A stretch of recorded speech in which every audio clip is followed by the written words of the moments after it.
Hi, I'm Ben. And I'm Carl. And you're listening to Secret Sonics.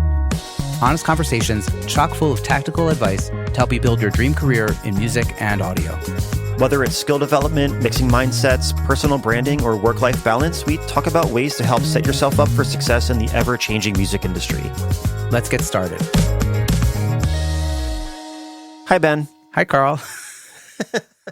So stupid. I can't wait till we have like 40 episodes out and we can make a supercut of us just laughing and calling it stupid every single time without trying it. Amazing. You have to embrace so the campiness. Yeah. The campy music production podcast, Secret Sonics. I like that. Yeah. I think that could be our brand. Let's not. All right, fair enough. Yes, but let's have an off-mic discussion about that one. We'll circle back on that idea. Keep rolling. So, Carl, I think you wanted to talk about templates, didn't you? You left us on a cliffhanger in the previous episode, right? Was that what happened? I did. I feel like it's the only time that there will ever be a cliffhanger about templates because it's probably the least cliffhangerable topic. But I just thought it was a good segue coming out of the episode about plugins that we love, that we hate, that we go to, as if they were just an extension of ourselves, right? And I know that you do a lot of different things creatively, right? Like with the podcast and with mixing and with both production as well. So I'm sure you have more types of templates than I use personally. I'm curious about that, but I know I have a template that I use for all of my mixes, and it's kind of like a spaceship when you open it up, but I know that everything in there is very intentional, and I just wanted to maybe talk about your philosophy towards templates. If you love them, if you hate them, how deep do you go with them? How simple do you go with them? And what's included? Yeah, great question. So I do have templates, and the truth is at this point, I really only have templates for mixing. I have templates for podcast stuff that I do because that's just super simple, but we don't have to get into that. Really, at this point, I'm only using templates for mixing. And when I'm kind of doing productions, I'm usually just starting from scratch these days. I'm just kind of going with whatever feels right in the room in that moment. But for mixing, definitely I have a template. And I'm actually experimenting with bringing the template into my production session now, because you could really easily bring that stuff in the other way around and kind of just afterwards just bring it all in. But my template is super, for mixing, is it's really dialed in, and it could probably be more dialed in. But yeah, it's mostly routing, as I'm sure yours are. I have it set up sort of how, in Logic, you have the summing stacks. Mm-hmm. And so anything that could possibly have a stack has a stack. And so that's kind of keeps everything super organized.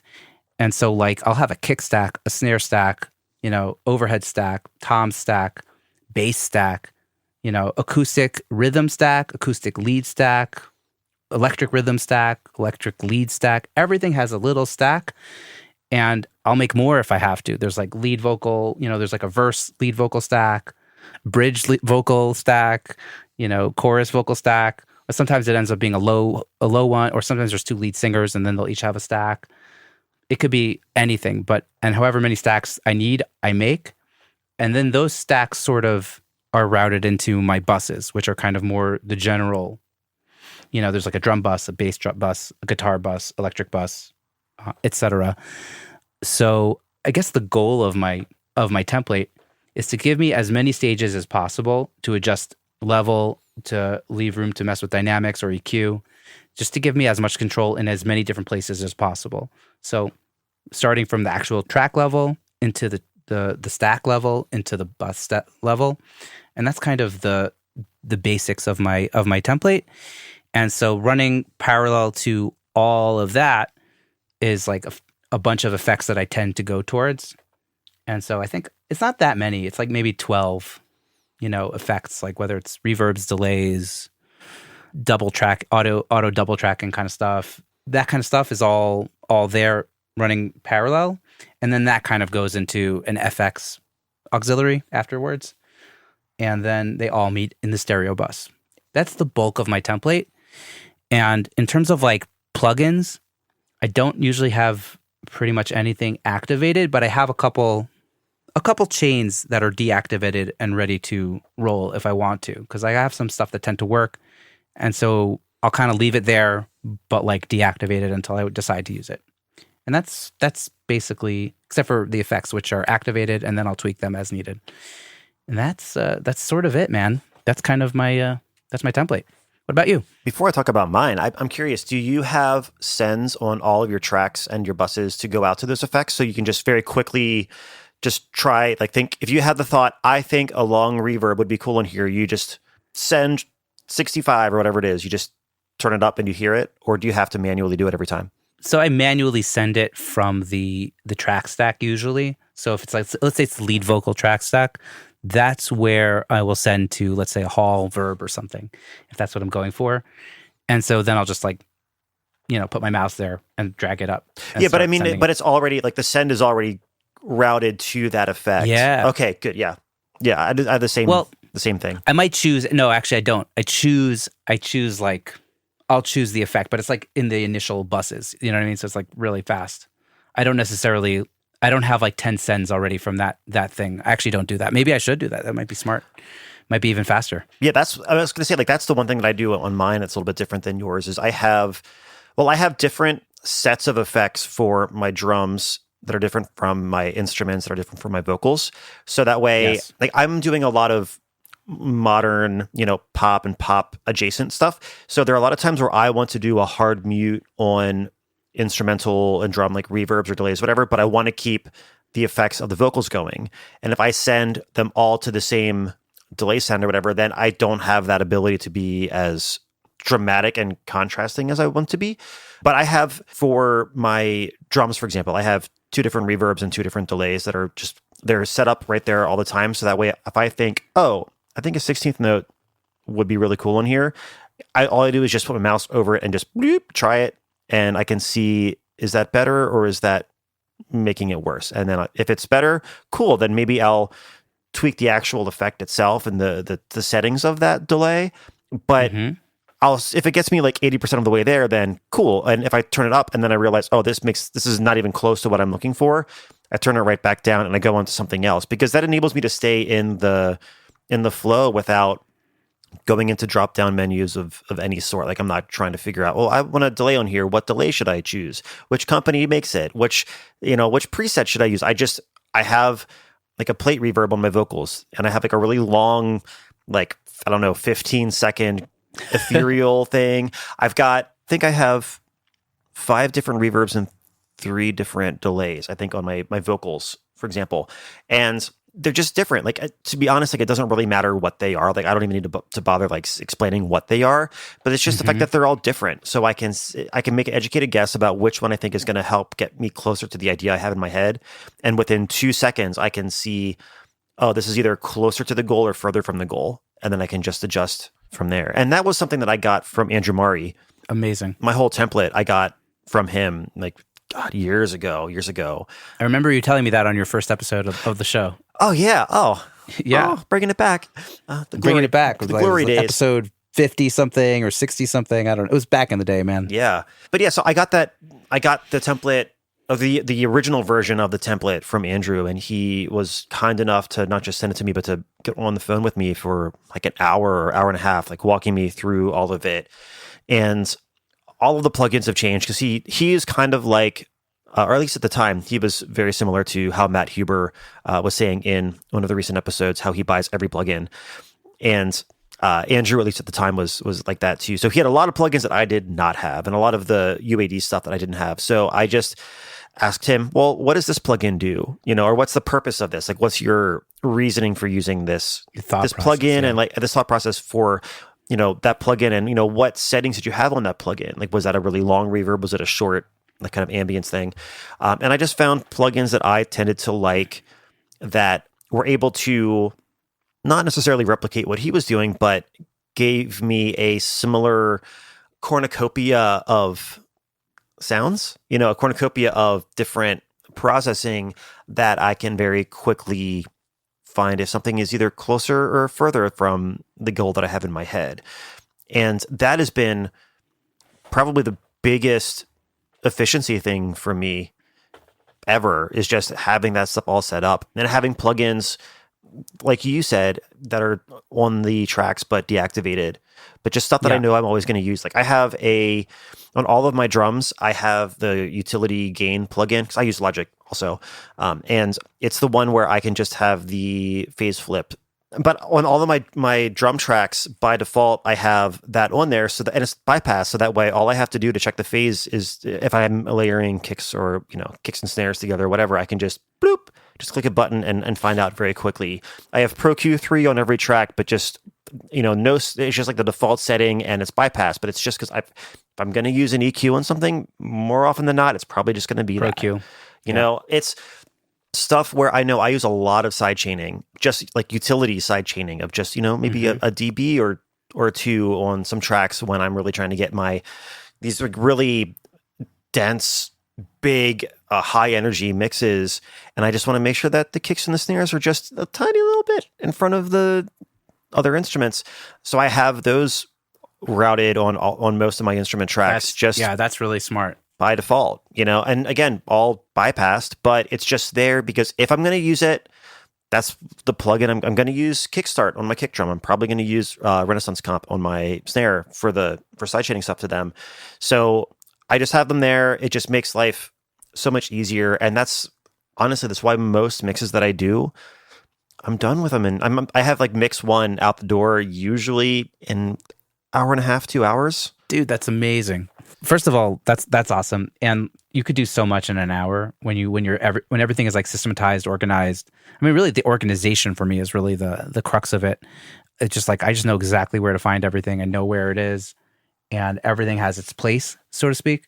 The Radiohead song, "Everything in its right place." I don't know if you're a fan, but I am, but I'm also a fan of you just randomly breaking out into song. Got to do it sometimes. But I never thought about typical side chain things that should be routed. It makes so much sense. All you need to do is just hear it from Carl, and then you could experiment with that. That's a great one. I wanted to ask you, since you're also a Logic user, and this is going to be a good hack for all Logic users out there. There's a program called Plug Search. I don't know if you use this. If you have it, no. If you don't have it, you need to get it. It's about $30 or something. And they also have, I think there's a package and they have like a gain thing also. And because like Logic doesn't have like quick things for searching for plugins or changing your gain, you can basically set up key commands to search for plugins and change gain of, the clip gain of any track. Plug Search is like one of the biggest time savers I use in Logic. So if I want to use Pro Q3, I just hit Control on any slot and just search, Pro Q, and it comes up, enter, and it shows up. So that is way faster than looking through the scroll, clicking, looking through the, manufacturer or the type of effect or whatever it is that you would usually search in Logic. In Logic, I have like a few favorite plugins that are just easily accessible like that anyways, but the Plug Search is just like a game changer in terms of like, I don't even really need to have Pro Q3 on every single track because it just takes half a second because it's just like Control, Pro, Enter, there. So maybe it's like half a second that you've saved by having it already preloaded. But everybody has to get Plug Search. Again, not sponsored by anybody. Yeah. What's interesting is that in the last episode we were talking about what it takes to convince us to buy a plugin. And you're hearing it live, folks. This is me being like, oh, I kind of need that plugin now. That does sound it's that amazing. Sounds nice. It's like I think it's like a one-man shop. Yeah, just one person just developing this, and it's sick. Go for it. I have to check that out. Hey everyone, friend of the podcast and Grammy-nominated engineer/mixer Travis Ferentz hosts Progressions, Success in the Music Industry. It's a podcast exploring creativity, productivity, and growth in music. Travis has set out to document his own journey and bring those valuable lessons to you to apply to your own career. Join in each week for conversations with some of the industry's best and brightest about the mindsets and strategies that they use in their careers every day. Whether you're feeling stuck, digging for inspiration, or just looking for a mix tip, Progressions is probably for you. Go check it out wherever you get your podcasts or click the link in the show notes. circling back to what you said about the routing and how you like having as many like entry points in Yes. the mix as possible. So that way, if I know for myself, I have a very, very similar thing where if I want to put an EQ filter or something on one of the kick tracks, I can do that. Or on the kick bus, I can do that. Or on the drum kit bus, I can do that. Or on the drums and percussion bus, I can do that. Or on the mix, I can do that. So I can be as big picture or as surgical as I want to. Yes. But the thing that, and this is an approach that I take, and you need to have a conversation with the client to do this. But what I always tell my clients is that the first mix, my goal is to get 80% of the way there. Okay. And by having the conversation, it makes them not expect everything to be perfect, right? Like I let them know that I'm just doing this as like a vibe check. I just want to make sure that I'm in the right ballpark. So that way, if there's anything majorly off, it's easy to do. What I try to do by setting up my template the way that I have it and kind of like the way that you have yours as well, it enables me to, at the beginning, focus on the big picture things. I'm fixing surgical problems. Like if there's a weird rumble, there's always stuff like I don't need 20 hertz in a hi-hat. I just don't. So there are things like that that I'll get rid of then, but I try to do as many of my air quotes mix moves as far down in the chain as I can so that everything stays fairly easy for me to make adjustments. Right? Like I don't get too in the weeds with automations or anything until I get that vibe check thumbs up from the client. And it makes it very, very easy when you have the session routed this way. If they come back and they say, oh, the guitars are really up front, but I kind of want the synths to take more of a lead role. The guitars are meant to be more of support. That takes 2 seconds, like literally 2 seconds to make that shift because we can just go to those buses we know. We know where to go. We're using a template that we use every day. So we even know like where to scroll through. We know what the color coding is for everything. And you can make those changes. And it's something that's to the client will sound like a really big difference, but literally takes you 2 seconds to do. And I think having the session set up that way, it makes things so much more efficient and more fluid and not as complicated, even though it may look a lot more complicated when you first see somebody's template. Like if you saw my template, you'd probably look at it and, your eyes would go circle through the back of your head. And I'd feel the same way looking at yours. But I think once you have that set up and you know where everything is, it enables you to get to those landmarks very quickly and also make sure that you can focus on the things that need to be focused on when you need to focus on them and not get distracted by getting too into automation and little nitpicky things before the artist even hears version 1. Carl, can you say, can I get an amen? Can I get an amen? Amen. I teed you up so poorly there. You know what? I whiffed it too. So yeah, this is wonderful. This is why it's not a sports podcast. Exactly. But I'm super into that. I'm totally with you on that. I usually try to get a vibe check first, and I will get a mix 80%. That's exactly the number I use also.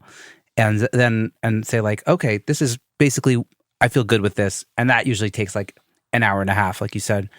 And then from there, it's all like fine tuning, all the automation, unless it's like really necessary just to even get out that first mix. But usually it's not. You just kind of like wait to do all the automation, all the fine tuning.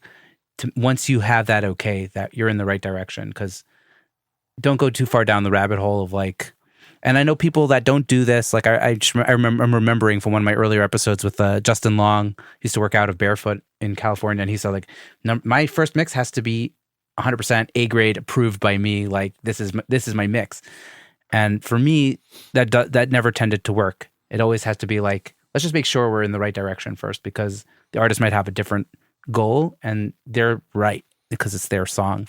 So that's kind of my approach there. Yeah, and it comes down to that conversation. Like if you don't have that conversation and the mutual understanding of what the purpose of mix 1 is, then if they hear your 80% and they think that's what you feel 100% is, then yeah, that's trouble waiting to happen. Right. It just comes down to the conversation with the artist. And if they want you to do your 100% mix, then yeah, go for it. But I know with my clients, the 80% landmark kind of works for everybody because we can go into it. There's not a huge pressure. There's not the pressure in the artist, right? Of like getting the email, clicking the link, opening the file, closing their eyes, crossing their fingers that I didn't mangle their song, right? There's that. It takes away the edge, the preciousness of what the expectation is for that first mix. And it makes it easier on me, but also makes it easier on them because then they can just sit back and enjoy the song and just see if it's close enough to move forward, not close enough to send out to distribution, but close enough to be able to, keep moving forward and making sure that we're on the right path. I love it. It's like the 80-20 principle, right? Like you put in 20% of the effort to get 80% of the results. Yeah. And then after that, it's just fine tuning and hopefully nice sailing or whatever the word is. And I don't know about you, but for me, usually what I consider to be 80% is usually 95% of the work. If I when I take it to 80% of the way, 95% of the work is done. Everything else is just little tweaks. That's amazing. Yeah, I would say not quite that high, but usually it's a lot. A lot of the work is done. So that's awesome, man. Yeah.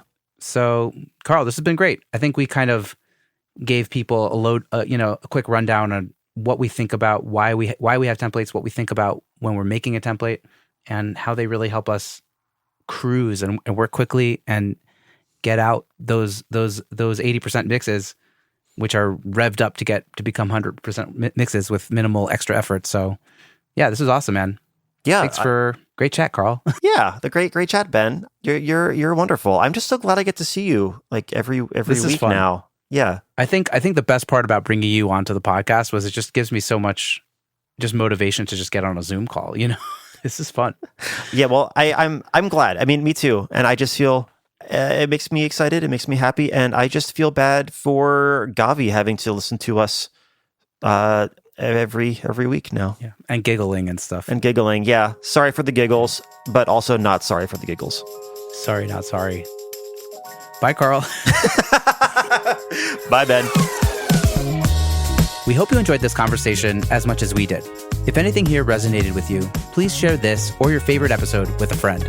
And as always, we love to hear from our listeners. So find us on social media at Secret Sonics, at Ben Wallach Music, and at Carl Bonner. Until next time, bye, Ben. Bye, Carl. That was good. I think the outro was great.